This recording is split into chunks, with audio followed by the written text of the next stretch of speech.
Mexico City, September 18, 2025. The ornate press hall inside Mexico's National Palace was charged with symbolism as Canadian Prime Minister Mark Carney and Mexican President Claudia Sheinbaum stood side by side, presenting a united front on the future of North America's economic partnership. The two leaders appeared before a packed room of reporters, photographers and television crews, eager to address growing questions about the stability of the United States-Mexico-Canada Agreement, USMCA, the landmark trade pact binding the continent's three largest economies. Carney, who has faced weeks of speculation about Canada's response to fresh tariff warnings from US President Donald Trump, opened the conference with measured yet forceful words. Mark Carney said, "That partnership, the United States-Mexico-Canada Agreement, USMCA, has improved the livelihoods of our workers and their families and helped make North America the economic envy of the world." The statement drew applause from several Canadian delegates and nods from Mexican officials, underscoring how both governments see USMCA not merely as a trade deal, but as the backbone of a shared prosperity. Carney's remarks were clearly aimed at sending a message to Washington, to investors, and to the millions of North Americans whose daily lives are intertwined with the flow of goods, services, and capital across borders. The Prime Minister emphasized that the agreement had improved the livelihoods of families across all three countries. By explicitly framing USMCA as a success story, Carney contrasted Canada and Mexico's commitment with Trump's increasingly aggressive stance on tariffs. Behind him, President Sheinbaum echoed his sentiment. Her words, though softer in tone, carried the weight of a leader determined to defend Mexico's stake in the deal. Sheinbaum stressed that Mexico viewed the pact not simply as an economic arrangement, but as a geopolitical anchor in turbulent times. To her, the agreement signaled recognition that North America's strength lies in cooperation rather than confrontation. Even as Carney and Sheinbaum defended the agreement, the subtext was unavoidable: Donald Trump's tariff threats.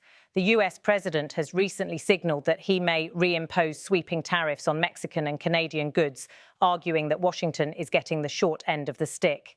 In speeches to supporters, Trump has dismissed USMCA as a bad deal and suggested that only unilateral US policies can protect American workers. The rhetoric has unsettled markets. Businesses across North America have grown anxious about supply chains that could be disrupted by a sudden policy shift from Washington. Canadian exporters, Mexican farmers, and American manufacturers alike fear the uncertainty could jeopardize billions of dollars in cross-border trade. For Carney, the press conference was an opportunity to reaffirm that Canada would not back down in defense of free trade. His tone was deliberate, respectful of US concerns, but unwavering in presenting USMCA as the bedrock of regional stability. Carney's choice of phrase, economic envy of the world, was no accident. The remark aimed to place North America's collective economy in contrast with other blocs. Europe, struggling with debt crises and political fragmentation, is projected to face slow growth. Asia, while dynamic, continues to grapple with mounting geopolitical risks, particularly US-China tensions. Against this backdrop, Carney wanted to position North America as the world's success story. By emphasizing that livelihoods had improved under USMCA, he invoked real-world examples: auto industry jobs safeguarded in Ontario, agricultural exports booming in Mexico, and US energy companies profiting from continental integration. Sheinbaum reinforced the point by highlighting Mexico's role as a critical hub in this interconnected economy. Mexican factories, she argued, are not merely low-cost suppliers, but vital links in industries, from automobiles to semiconductors, that keep North America globally competitive. The symbolism of the event was carefully staged. Cameras captured Carney and Sheinbaum walking together into the press hall, exchanging brief but warm smiles. They stood shoulder to shoulder at the podium, speaking in turn but reinforcing a shared message. At the end of the press conference, the two leaders shook hands for the cameras, an image meant to project solidarity at a moment of uncertainty. For Mexico, the stakes in defending USMCA could not be higher. President Sheinbaum, whose administration has prioritized economic stability, framed the agreement as essential to Mexico's development.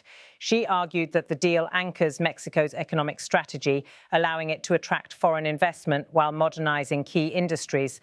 Her government has touted record levels of nearshoring investment, particularly from US and Canadian companies eager to diversify away from China. Sheinbaum warned that undermining the agreement through tariffs or political brinkmanship would hurt not just Mexico, but workers and families across the continent.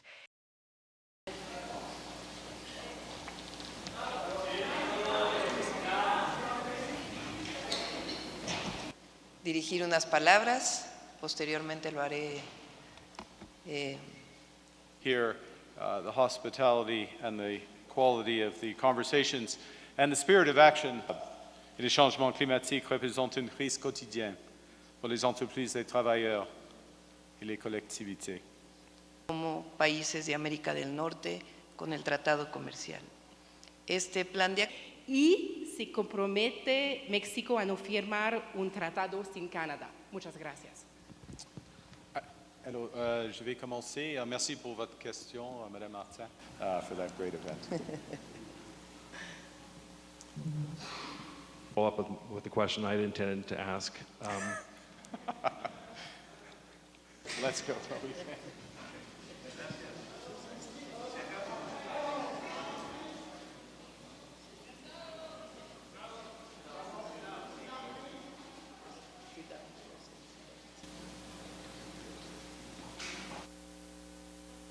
For over 30, and that partnership has improved the livelihoods of our workers and their families and helped make North America the economic envy of the world, not just our economies, but North America.